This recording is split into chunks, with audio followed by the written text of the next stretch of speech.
कुछ कथाएं ऐसी हैं जो केवल इतिहास नहीं होती, वे पहचान बन जाती हैं। राजपूत इतिहास में एक ऐसी ही कथा मिलती है, अग्निकुल सिद्धांत। यह कथा कहती है कि कुछ प्रमुख राजपूत वंश किसी साधारण मानव वंश से नहीं बल्कि अग्नि से उत्पन्न हुए थे। लेकिन यह सबसे पहला प्रश्न उठता है, क्या यह सचमुच इतिहास है? यह एक प्रतीकात्मक परंपरा है, और अगर यह परंपरा है तो यह बनी क्यों? इस प्रश्न का उत्तर समझने के लिए हमें मध्यकालीन भारत की ओर जाना होगा। राजपूत परंपरा के अनुसार राजस्थान के अरावली पर्वतों में स्थित माउंट आबू पर एक विशाल यज्ञ हुआ था। इस यज्ञ का उद्देश्य था पृथ्वी को दुष्ट शक्तियों से बचाना।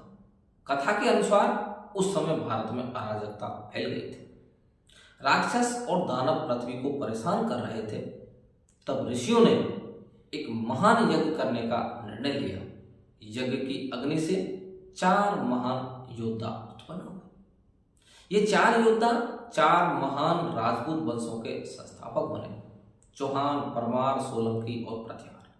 इन चारों को अग्निकुल राजपूत कहा गया। अब यहां एक सवाल उठता है कि यह कथा आई कहां से?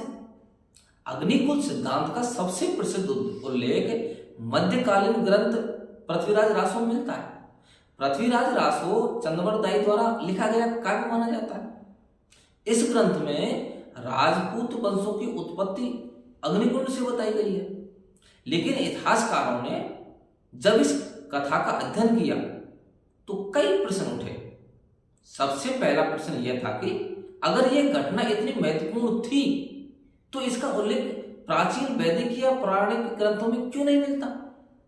अधिकांश आधुनिक इतिहासकार अग्निकुल सिद्धांत को प्रतीकात्मक परंपरा मानते हैं। उनके अनुसार यह कथा मध्यकाल में राजपूत पहचान को मजबूत करने के लिए बनाई गई, क्योंकि उस समय भारत में कई नए योद्धा कुल उभर रहे थे।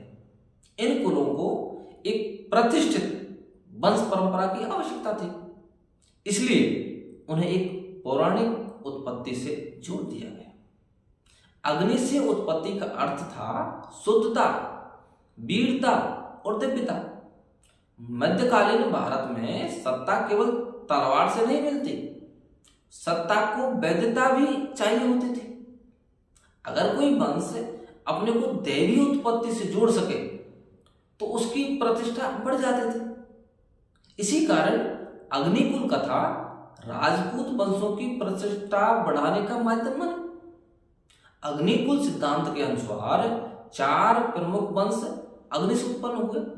चौहान वंश राजस्थान और दिल्ली क्षेत्र में शक्तिशाली, परवार वंश मालवा क्षेत्र का प्रमुख राजवंश, सोलंकी गुजरात में शक्तिशाली, प्रतिहार उत्तर भारत के बड़े साम्राज्य निर्माण।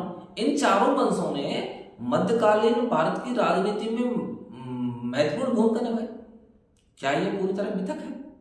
इतिहासकार मानते हैं कि अग्निकुल कथा का शाब्दिक अर्थ लेना सही नहीं है, लेकिन इसका मतलब यह भी नहीं कि इसमें कोई ऐतिहासिक आधार नहीं है।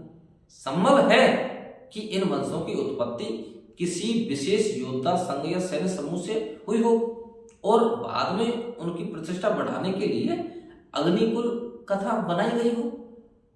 अग्निकुल सिद्धांत केवल इतिहास की बहस नहीं है, यह राजपूत समाज की सांस्कृतिक पहचान का हिस्सा भी है। इस कथा ने राजपूतों की वीरता और गौरव को एक पौराणिक आधार दिया। इसी कारण यह कथा आज भी लोक कथाओं और परंपराओं में जीवित है।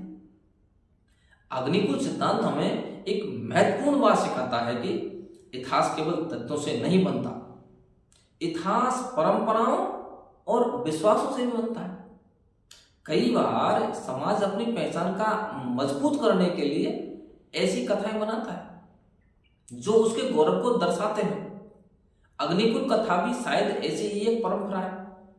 मित्रों, अब हमने समझा सूर्यवंश, चंद्रवंश और अग्निकुल सिद्धांत।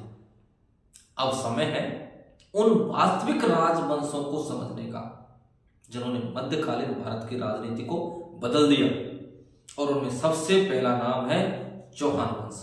अगले वीडियो में हम आप जानेंगे चौहान वंश का पूरा इतिहास, पृथ्वीराज चौहान और उत्तर भारत का